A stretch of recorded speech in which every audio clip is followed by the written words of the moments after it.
ছোট্ট ঠাকুর ঘরে নিজের পরিবারকে নিয়ে ভোরবেলায় তার চর্চা চলছে।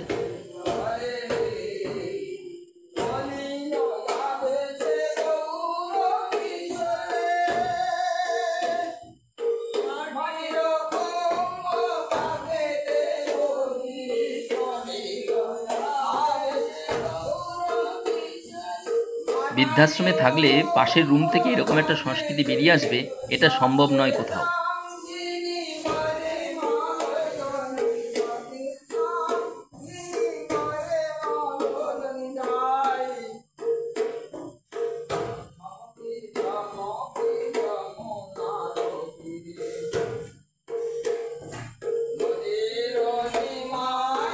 খুব ভোরবেলায় ওনার এই পরিবেশন শুনেই দরজায় দাঁড়িয়ে পড়লাম।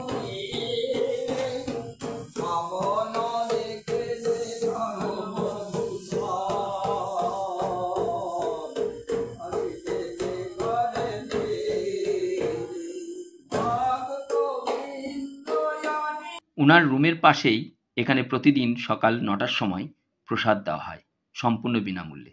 আর সব ভক্তরা আসেন তাদের নিজেদের বাসনপত্র নিয়ে, আর নিয়ে যান এক একজনের জন্য প্রসাদ বরাদ্দ। আর চমৎকার প্রতিদিনের প্রসাদ। কয়েকদিন ধরে এখানকার রান্নাবান্না দেখছিলাম, বেশ ভালো লাগছিল। আর দায়িত্বে আছেন কে জানেন? দায়িত্বে আছেন যার গান প্রতিদিন সকালবেলা উঠে শুনতে পায়, ইনি সেই। প্রতিদিন সকালবেলা ওনার যে প্রার্থনা চলে চমৎকার।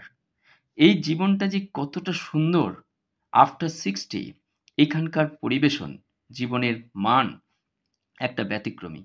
আমাদের কলকাতায় কি হয়, সবাই ৬০, ৫৫, ৫৯, ৫৮ চলো বৃদ্ধাশ্রমে চলে যায়। যদিও বৃদ্ধাশ্রম শব্দটি এখন খুব মানে চর্চার মধ্যে চলে এসছে, কিন্তু যদি একটু পেছন দিকে যায় ২৫-৩০ বছর আগে বানপ্রস্থ আশ্রমগুলি বোধহয় বোধহয় এই বৃদ্ধাশ্রমে পরিণত হয়েছে। যাই হোক, সে কথা বললে আমাকে আবার নিয়ে পেটান শুরু করে। যাই হোক, এখন যেটা নিয়ে আসা সেটা হচ্ছে ওনার বেশ চর্চাটা চোখে পড়ার মতন। সকালবেলা উঠছি, ওনার গানের স্বর ঢুকছে, আমি ঠিক পাশের রুমেই রয়েছি, যে কারণে ওনার এই সকালবেলা ভোরবেলার দিকে চর্চা চমৎকার লাগলো।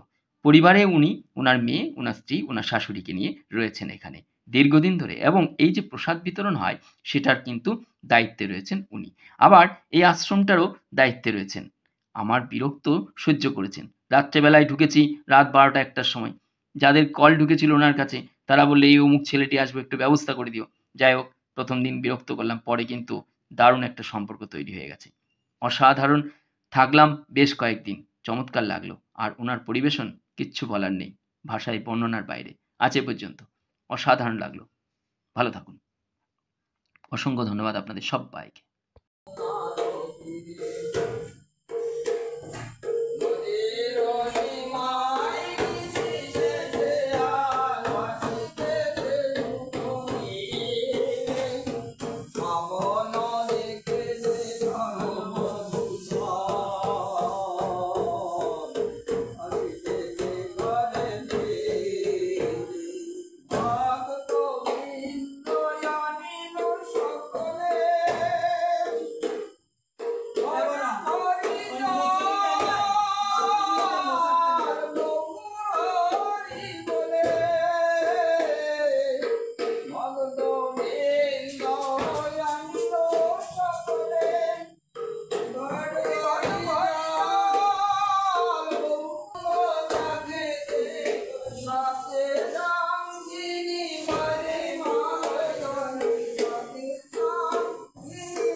বৃদ্ধাশ্রমে যদি যেতেই হয় তবে একবার বৃন্দাবনে মিনিমাম যদি দূরে মনে হচ্ছে তাহলেও 2-3 মাস, 4 মাস, 5 মাস, যেখানে মাসে 1000 টাকা 1500 টাকা দিয়ে থাকা খাওয়া পড়া হয়ে যাবে, সেটা সিদ্ধান্ত নেওয়া সঠিক হবে। তার কারণ বৃদ্ধাশ্রম এবং যে কোনো, সেটা হরিদ্বার হোক, ঋষিকেশ হোক, কাশী হোক, গয়া, মথুরা, যেখানেই হোক, কারণ 60-এর পর যে ধরনের জীবনের মান দরকার, যে ধরনের জীবনকে যাপন করার দরকার, সেটা বোধহয় ওই পরিবেশ সব জায়গায় সম্ভব নয়।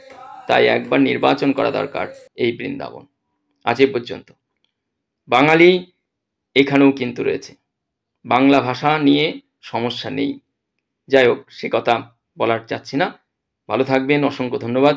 যারা বৃদ্ধাশ্রম খুঁজছেন, যারা বৃদ্ধাশ্রম যাওয়ার জন্য সংকল্প নিয়েছেন, একবার 3 মাস, 4 মাস, 6 মাস, ভালো লাগলে তখন সিদ্ধান্ত নেওয়া গেলো যে পার্মানেন্টলি থেকে যাব, কিন্তু বৃন্দাবনে এসে থাকা যে কতটা শ্রেয় হবে সেটা বলার অপেক্ষা রাখে না।